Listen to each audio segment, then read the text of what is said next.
Hello everyone, শুভ দুপুর বন্ধুরা। আজকে রান্না করেছি, এখানে সালাদ আছে, মাছ ভাজি আছে, এখানে ভর্তা করেছি, তারপর এখানে টমেটো দিয়ে মাছ দিয়ে রান্না করেছি, এখানে আলু ভাজা করেছি। যার যেটা পছন্দ সে সেটা খাবে। এখানে ডাল দিয়ে আর রান্না করেছি ফুলকপির তরকারি, আলু দিয়ে ঝোল। আজকে এই পর্যন্তই। কে কী রান্না করেছো কমেন্ট করো। খাওয়া দাওয়ার শেষে এবার একটু হাঁটতে বের হলাম।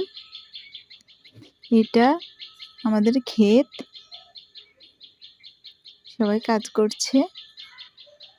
একটু হাঁটতে হাঁটতে ঘুরতে গেলাম, কোথায় কি হচ্ছে দেখতে।